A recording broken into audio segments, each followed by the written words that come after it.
everyone, welcome to yet another little Dauntless video from me. In this one, I'm going to show you guys how to build your repeaters in a way that is going to destroy everything. I call it the Mandalorian repeater build, and you will feel like Din Djarin from the Mandalorian with how easily you destroy behemoths. Okay, so what I'm going to tell you first is that this build is different to the builds that I've built before. Okay, it is very different.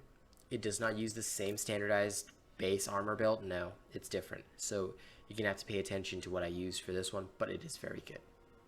It is very good and also very specific. But the good thing about repeaters is that you have elements to counter anything. Okay, so I'm going to go into the details of the build and I'm going to show you how it's done. But keep in mind that it only works with the Ostian repeaters. You cannot use this with the Twin Suns because it requires you to have, like I said, certain very specific items that can only be put onto the Ostian repeaters. Okay? Alright, so let's get into it. First of all, you will want to have your Ostian repeaters. Alright? Your cells are +3 Berserker and +3 Agility. Now, why do I want Agility here? Berserker, you already know why, but Agility, okay, look, you've got a lot of choices for Agility. I like to reduce the stamina cost of dodging. More so than I like to increase the stamina regen. And this is just a personal preference. You can actually put in conditioning or agility, or if you want to increase your maximum stamina. In fact, your speed cell doesn't matter. You can put in whatever you want. Some people genuinely do like evasion, which increases your invincibility frames. I have tried it. I personally am not that much of a fan of it. I didn't find that it increased my invincibility frame by enough, but some people like it. So it's really up to you what you want to do with this. You know, some people do put it in. You can put it in and not lose any efficiency in the build. The main reason some people want evasion here is because this build relies on Predator as well. But Predator will not be the be-all and end-all of this build. So you can still, you know, survive even if you take a hit from Behemoth. It's not a problem. Okay, so that's it for the Ostian repeaters. For the barrels, right, you can choose any barrel that you need. So just to show an example of how efficient this build is, later on we're going to go into let's say let's put on the Dawnstar and we'll go into the Umbrella escalation. Okay, now for the chamber, okay, you can choose between marksman and full bore. My personal preference, full bore, because the straight DPS just works better for this build, but you can still have the option of putting in the marksman chamber, right? I just find that it requires you to be too accurate, and although it boosts your allies' damage, you end up having to like target feet and stuff like that. I'm not that much of a fan of it. Like I said, my builds are designed to solo escalations, so full bore is the thing for me. It also can help you out in pinch because when you need the lifesteal, you can trigger your full bore and just get a big shot on them. Okay, Captain's Grip is, this one cannot be replaced because the 20% attack speed for 15 seconds is incredible.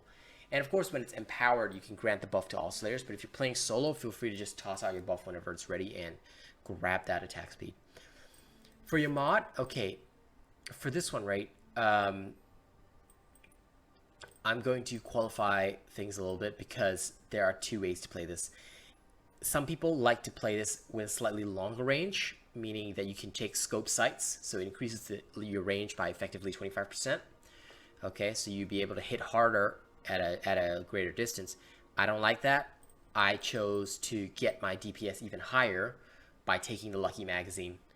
So as you expend rounds, your critical chance goes up, and that to me is invaluable. Okay, I love it. And next you want your Stoneheart Prism. Now this is to give you the same benefit as the Skarn's build for the chain blades, and basically you'll be stacking your shield a lot, and it is very powerful. You need to, it only becomes effective once you put an Aetherheart into it though. So please, please, please remember to put an Aetherheart into it and you will feel a lot better.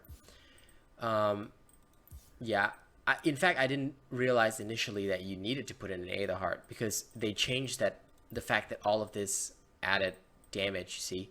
So I only thought you could Aether Heart the barrel, but I realized you could Aether Heart your prism too.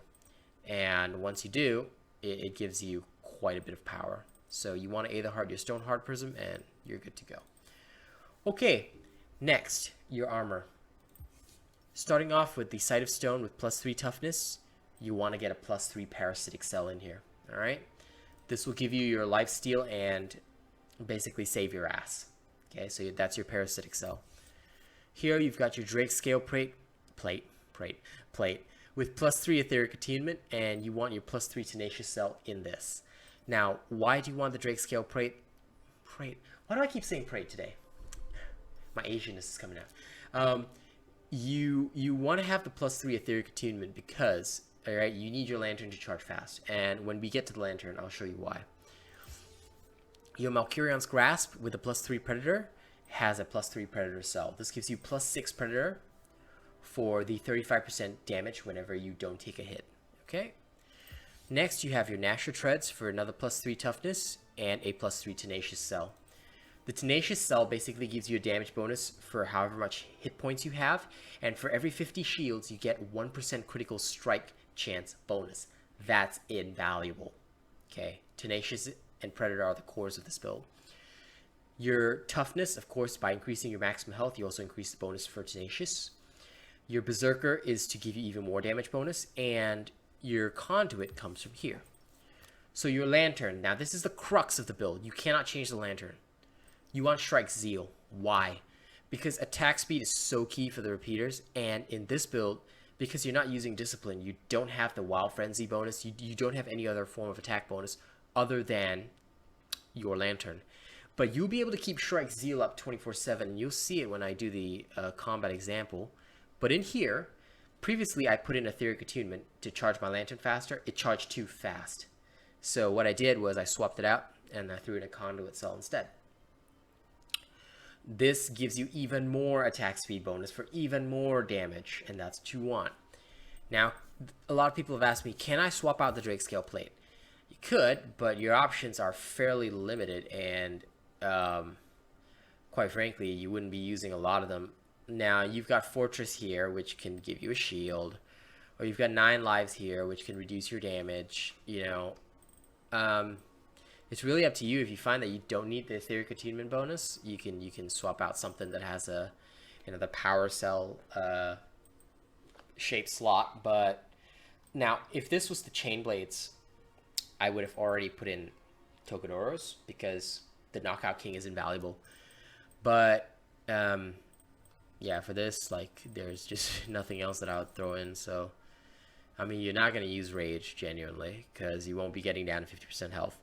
9 lives can be helpful, and Fortress can be helpful if you really don't want the Aetheric Attunement. But for me, I find I want it. So, okay, that's about it. And your consumables don't matter, as always, because my builds are designed for you to never use consumables. And now, okay, I'm going to show you the live example. So if you guys want to like, share, and subscribe, you don't want to see the example of the combat, you know, please feel free to like, share, and subscribe, and go ahead, you know, test the build out for yourself. You will love it. I absolutely guarantee its effectiveness and quality. And for those that want to see the example, well, let's go into an non-escalation. Let me show you how the world works. And while I wait for the queue to pop, I'm gonna have myself some half-boiled eggs. Mama made this for me this morning. It's good.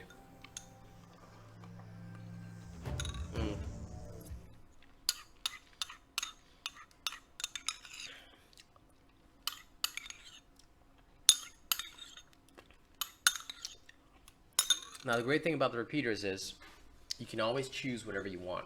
So, right now I'm going into Umbral. I can choose my Radiant Barrel, you know, and you can always prepare for the situation, which is why the repeaters are such an effective weapon. But the base damage is so low that, you know, a lot of people are like, oh, why, you know, using the repeaters, they're shitty. Nah. With this build, you're about to see how we literally smoke shit, so get ready. Hooah! Delinquent attack. Attack on Delinquent. Okay, let's go. Do do do do do do. Watch this. So I usually just get in first. Now I've already lost my predator bonus, so you might be thinking, what the fuck? He already lost his predator bonus. No, don't worry about it.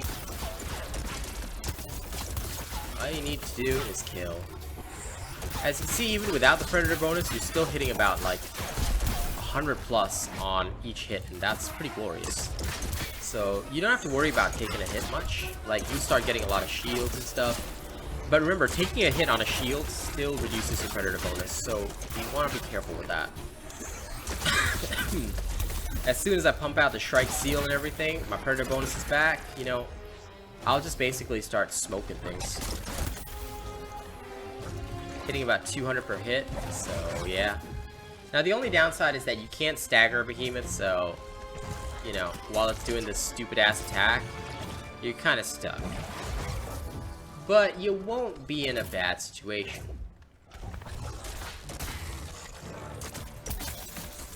Sometimes you break a part off him, and there you go. That's all you need to do.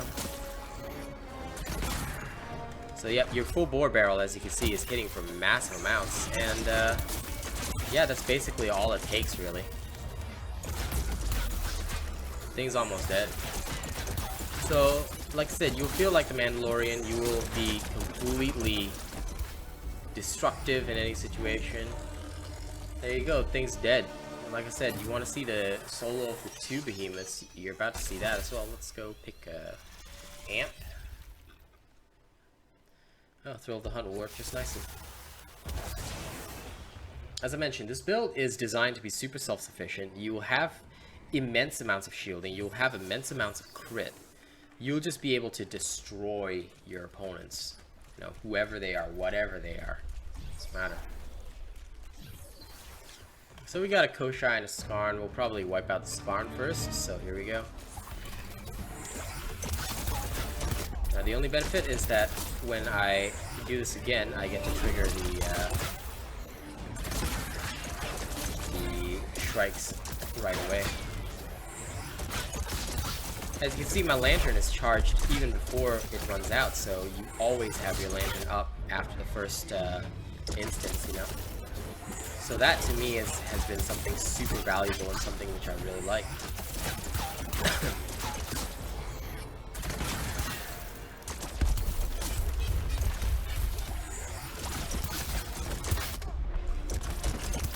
I'm being lazy and taking hits, you know? I'm just, like, if I was playing this at full strength, I'd probably, like, you know, do my best not to take a hit, but like I said, you can't. This is a build whereby you're not a slave to anything, or any mod, or anything like that. No, just do whatever you want. You know, much like with all of my builds, I focus on the fact that people should be, you know, having an easier time. And the wound damage, by the way, don't worry about that. That's just coming from my Reforge. So, Skarn's down. Now we got the Koshai. 1 behemoth, 2 behemoth, like I said, it's really not going to be a bother, and it's really not going to affect you or your gameplay in any way. So yeah, enjoy. As you can see, the damage is intense, and with Berserker and everything else mixed in there, you know, you will have a great time just shattering the fuck out of these behemoths. So, you know, you want to see more of my builds, don't forget to like, share, and subscribe, and of course you can catch me on Twitch whenever I'm live. Just enjoy yourself and enjoy the build, man. Or woman, or whoever you are. Look, come to my Twitch streams, you want to have a good time. We're always chilling, vibing, and everything. And look, I'm about to drop this guy right now, so there you go. Solo, duo, doesn't matter. You can solo escalations. So welcome to the Mandalorian repeater build. Don't forget to like, share, and subscribe for more of my content. Share this with your friends. I am the best Dauntless builder out there. And I'll see you on the next one. Bye-bye!